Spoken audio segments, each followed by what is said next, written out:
Welcome back. Now, last year at around this time, there was a false start. You remember this, and we then navigated what ended up being three separate national budget speeches. As we look ahead to the 2026 budget, the country's debt burden remains elevated at nearly 78% of GDP. But the fiscal position has improved largely thanks to the commodity supercycle, along with energy and logistics reforms.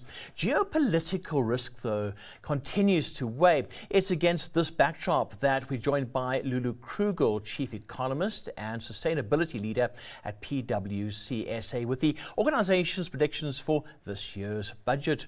Lullu, hi, good to chat to you. Right, the budget is just around the corner. It's on Wednesday. We're looking at debt now because I'm sure they'll be listening to what the IMF had to say about debt, and they've got to bring it down. What are your thoughts? Yeah, I think we've made a couple of good moves. I mean, for 2 years now, we've had a primary budget surplus, and it's very likely that at least we will have that again this year. But I must be honest, at PwC, our own forecast around the rate or the trajectory of debt relief or bringing the debt levels down by government is a little bit less optimistic than National Treasury itself. So we still see that trend of debt coming down over time, but at a more gradual pace. And that's as a result of potentially lower economic growth, and on the back of that, of course, lower tax collections. But as you said, taxes have been favorable, or tax collections have been favorable. It's given Treasury a little bit of wiggle room, so to say, this year. And specifically the January numbers, when that came in, it looked quite positive. As you mentioned, additional tax collections from mining companies in particular, it's not at the level that we expected, but it definitely gives some room. So good news all around, but not maybe at the rate at which government is currently, hoping that we will reduce debt. Lullu, talking taxes, because that's one thing that everybody watches. Will they increase taxes? There are sin taxes on the one hand, but you need to be careful now because the cigarette manufacturers are battling because of illicit cigarettes. What are we looking at when it comes to tax increases or perhaps decreases for certain sectors?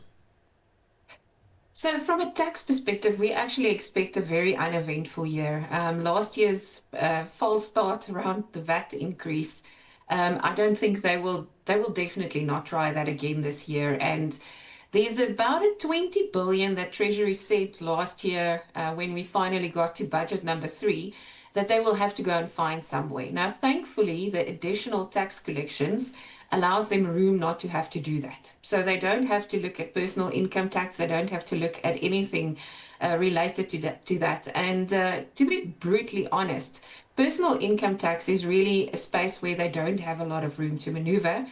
And ironically, I know it's not the palatable or the popular option.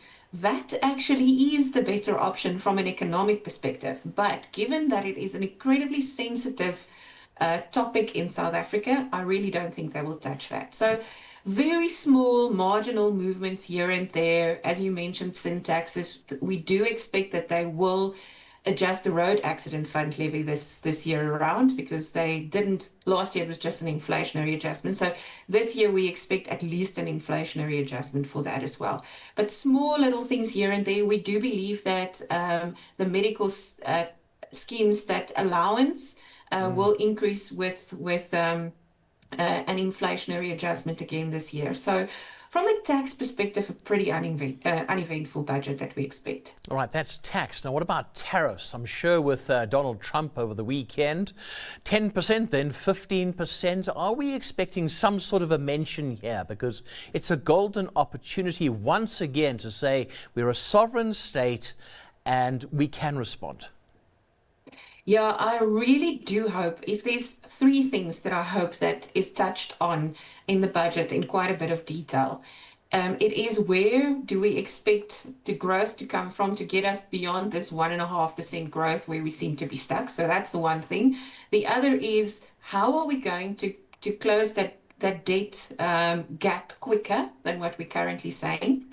And then the last is, of course, the geopolitical situation and geoeconomic situation that we are in. So I think it was a hard pill for Trump to swallow, and we heard some of his comments afterwards. Don't expect that he won't do anything. I mean, he can go back to Congress and get this approved, but it is going to be a process. At this point in time, we really have an opportunity to say, how do we engage on this from a diplomatic perspective? We cannot just sit back and say, listen, what will happen should happen. Yeah, no, quite right. Talking about that growth, now during the SONA last year, we had President Ramaphosa saying 3%. What do you think our finance minister will now say on Wednesday regarding growth? Are we looking at 2%? But what's realistic?